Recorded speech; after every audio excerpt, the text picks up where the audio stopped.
Today's basic knife review is going to be for this little guy that just came in. And I got to do another comparison. I know I've had some of these other knives in some of these comparisons, but I'm actually probably going to stop buying out the fronts at this point because I've got so many of them I don't know, when I'll even carry them all. But so this time we got the Guardian Tactical Recon. Got it in the drop point blade. We'll go through that in a moment. Simple box, simple instructions, lifetime warranty. Not much to see. I'm not big on the packaging. Some people go on for minutes and minutes about the packaging and go through the whole manual and all that stuff. Don't care. Not a collector. But so what makes this one different? Well, it's been getting some really good reviews on the action, the quality. It's all US made. This is the Guardian Tactical Recon 035. I guess they've been on the market for about a year. Their sort of claim to fame is the smoothness of the action. The machining is very good. It's as good as the Microtech and Hogues and some of these others I'll bring out for comparison's sake in a moment. But one thing that's different is, if you look at this plate here, there's a stainless steel plate. That plate doesn't exist on my HK Hogue, my regular Hogue, my Brian Ty and Friends, or my Vespa, which is probably one of my favorite ones. That's the Chinese-made copy of a Microtech Trudon, Combat Trudon, actually, the bigger one. Anyway, we'll go into those in a moment. So this has a stainless steel, very highly polished, smooth plate in there. And then underneath the thumb, the actuator here, are 3 ceramic ball bearings that ride on that stainless steel. And so what that does is it gives you a really smooth action so that you don't have metal on metal. And none of these have been used enough to where I'm really starting to wear into the metal. You don't even see anything that kind of ride in these guides here. But you can see a little bit where you can see that little line on the bottom edge there where it's kind of dragging. So it's just more like cosmetic. It doesn't impede it. It's not like you're going to wear through it and wear a hole in it anytime soon. But it does change the smoothness of the action. There's a noticeable difference already I'm feeling. This thing's not even broken in yet. It's just a lighter, smoother action. So it's about the feel, but then also because of the friction here, it requires you to put more pressure to overcome it. You're already fighting against the spring, but you're also fighting against the inherent friction there, whereas this thing is just much smoother. So, size-wise, it's actually on the smaller size, not the blade size, but the handle. It's actually a tiny bit smaller. It's a little tiny bit wider, but a tiny bit shorter than this Hogue. Now, the difference will be in the blade. It's a much taller blade. This is a great little blade, super pointy. That would go through pretty much anything with almost no effort. But there's not a lot of beef to the blade here. And on this one, there is. So it's just it's a taller, I think a little heavier duty, but also very small. What's nice about it is that the Hogue I've got here, which is one of the HK branded ones, it's very narrow in the hand. Now, that's okay. That's not a bad grip for my size hands. That's about as small as I would want it. But the size of that blade is actually a pretty good size difference there in width. In any case, T6 anodized, hard anodized aluminum frame. It's got a CPM 154 blade, so decent blade steel. It's not a super steel. It's not LMAX like my little Microtech UTX 85. That is LMAX. There's versions with M390 and some other stuff that are considered super steels, but for a freaking pocket knife, CPM 154 is more than adequate. That's, I guess, probably the upper end of mid-range steel, not super steel, but it's also not the kind of steel Kershaw's use. I don't remember all the naming conventions for them, but you know what I'm talking about.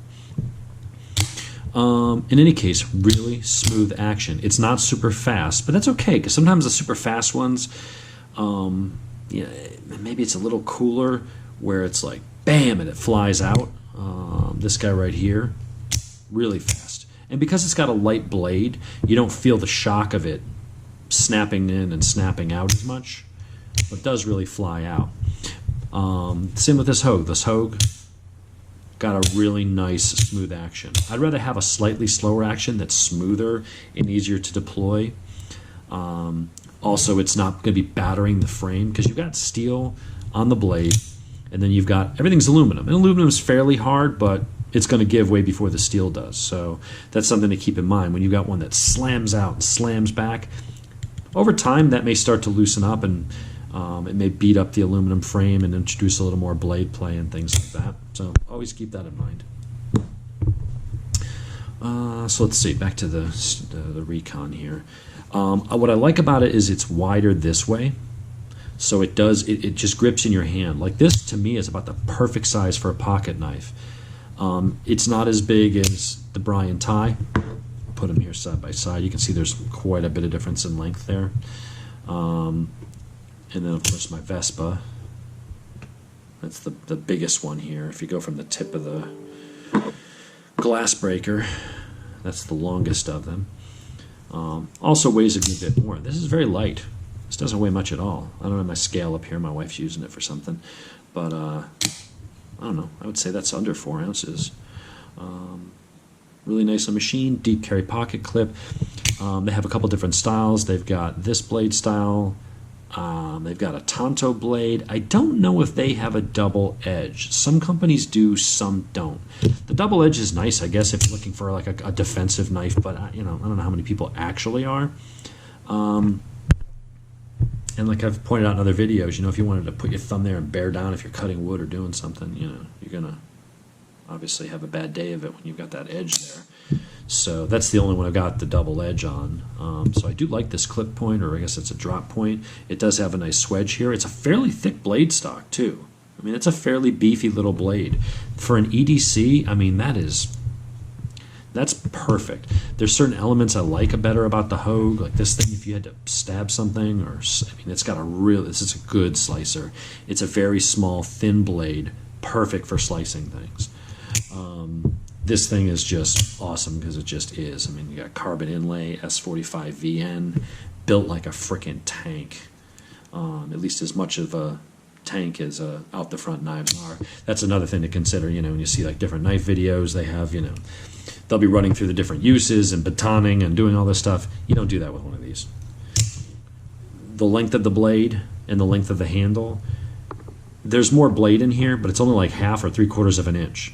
So the interface between the blade and the handle, and what holds the blade in place and locks it in place and keeps it secure, it's not like, you've got half a tang or something going down in here. You've got about maybe, I'd say that blade ends about here. Because you think about the length of the blade, it has to fit in here with whatever overlap there is, and it can't come out the bottom. There's going to be, the blade probably comes down to here where the aluminum stops. So it doesn't leave you a lot of overlap between steel and the aluminum of the handle. So that's all that's holding it there. So any kind of real, if you're like wrenching or batoning or doing any kind of really heavy-duty use, these are not the knives for you. That steel, over time, will beat the shit out of the aluminum there, and the blade's going to start getting more, blade play. When you see, them testing like locks, whether it be the Axis lock from Benchmade or the new Ant lock from Steel Will, or Cold Steel, has their locking system. It locks up real tight. And you'll see them put the blade in it and put a couple 100 pounds of weights on a chain and it doesn't go. I wouldn't do that with these. I would say if this was in a vise, or you stabbed this into a tree or board and you tried wrenching it back and forth, I think the aluminum, over time, you'd crack and break that blade free. I just don't think it's that type of a knife. So always keep that in mind. These are not heavy use knives, and that's why you don't typically see them going through a lot of, usages, like when you see Guardian's Tactical, or one of those guys, putting a knife through its paces. Those are knives that are like workhorses. Out the front knives by their design are not. They're good for opening packages if you had to use it defensively. I mean, it's a knife. You can use it as a knife and do food prep or cut rope or do whatever kind of normal knife stuff. But if you get into the really heavy stuff, you're going to want a folding knife that's got a good frame lock or some kind of other good locking system, or a fixed blade. Of course, that would be the strongest. But yeah, I would say, for EDC carry, I mean, that's a good size. The deployment is real smooth. It's light. It's a great action. And I literally just got this in the mail, so I haven't had a chance to really break it in. But that is probably the smoothest out of any of these. The Guardian Tie is smooth. I think that one's really smooth. The Hogue which ergonomically, I love that handle, man. That thing, it's a perfect size blade. The handle is a bit bigger than that, so maybe in your pocket, if you got small hands, you might say, oh, it's a little bit bigger. This one's a little more sleek. But man, your hand just goes, sucks right to it. That's a knife that if you needed, I think, to use a little more heavy duty, the handle's definitely more conducive to that. And that's got a really slick action. But where you can feel it, what you don't see in the videos, while the blade deploys smooth, you can feel here, there's definitely some friction there. You push and you can feel the metal on metal and stuff like that. And that just doesn't exist on this one. I mean, that's an amazing design. I love the fact that they've done that. No glass breaker. Does have a little mount for a lanyard hole. I did get this one. They have a black finish. Some of the ones that I actually really wanted were out of stock. But what I found was this one in black wash. And I do like black wash. I like stone wash. I've got this one that's in a black blade, the Hogue. But I know over time if I use this, or even just going in and out, if it makes any contact, it's going to rub that black coating off. You know, they put it on there to make it corrosion resistant. I guess if you want to be tactical, you'll have, it creates less glare. I'm not worried about that kind of crap. It looks pretty and stuff, but that's going to wear off in time. So that's why I do like the black wash. It's already scratched up. It already has that patina, that sort of weathered look. And actually, they did the same treatment on the blade as they do up here on the button, so that's kind of cool. This is aluminum. I tend to like the lighter colors if you can get them. Now, if you scratch the black, it'll stand out like a sore thumb and bug you. Getting the lighter colors, it'll be a little easier to hide that kind of stuff. But this is actually what I was hoping the Microtech UTX-85 was going to be. Let me move some of these other ones off. Here, when I ordered this, when you look online, they say, oh, it's great for EDC, and didn't realize just how small of a knife this is. This is a little tiny knife. I really should have gotten the Ultratech. As soon as I opened the box, I'm like, I got the wrong one. So I may keep it just because if you really want to carry discreet, I mean, it's a beautiful blade. It's LMAX Super Steel. It's a Microtech, right? Super, super smooth action. Really nice machining. Even though it's a Tonto, there's some belly here. It's got a little bit of belly, a little bit of arc to that blade. Reminds me a little bit of the, what was it called? There was a knife by Columbia River. It's a folding knife. It's got a Japanese design. There's a large one and a small one. Can't remember the name. It was a Hi-Ho or something like that. I'll look it up later. But it had that slight belly to it and really does remind me of that. And so for sharpening, I don't think that would be too bad.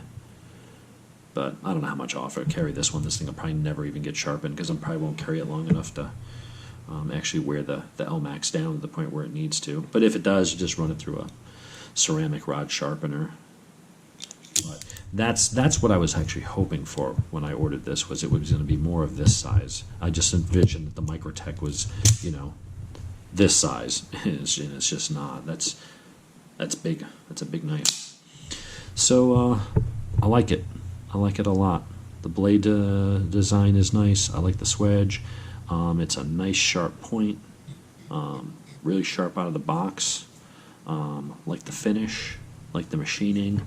For an EDC knife, that's about as small as I would normally carry, just because anything smaller, when I start getting into this, I feel like I'm holding it with my fingertips because I can't get my hand around it. To deploy this, I can't get a good grip on it like I can here, where I've got my hand on it, it's secure, and then I can fire it. Here I've got to kind of like move it up, choke up on it, and then kind of get back in grip, and even then, it's hard. I feel like it would twist in my hands if I tried to use it for anything, so this is just going to be for going to the office or somewhere where I need very discreet carry. Great quality. It's not a bad knife, just too small for me. This is kind of in that Goldilocks range. This is, it's heavy. It's big for everyday carry. Nah. Same thing with this, with the Brian tie. Great blade.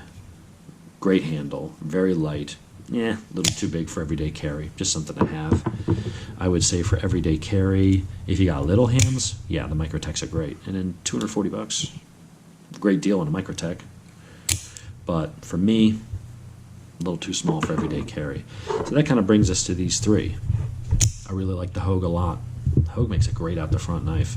I think when it comes to the ergonomics and the shape of the blade and how these things feel in your hand, I'd put the Hogues up against a Microtech any day. The price is roughly the same, so you're not saving money one way or the other. It's not like, it's good for the money, like the Vespa, which is a fantastic knife for the money. This thing's incredible. 150 bucks, premium materials, built just as well, I think, as the Microtech. And by every review I've ever seen, these things are almost the real deal. For everyday carry, these middle-sized ones I think are really where it's at. If you want a really thin slender blade, I do wish it was a little bit taller, but then it would be bigger and it would basically be this. So I guess this is filling a market for someone who wants something a little sleeker, great little slicer, very pointy. That is just such an incredibly, I don't know if you can pick up just how sharp that tip is, but you just touch it, it feels like it's going to go into your finger. Great firing, grips pretty well. But I would say out of my 6 out the front knives, I would say the 2 best for everyday carry for me, for big hands, just for the deployment, the blade, and how it feels in your hand, and the overall size, I think these 2 are the best. These 2 would be the ones I'm going to envision carrying the most. I would say that between the 2, this has the better action. The Hogue is good, make no mistake.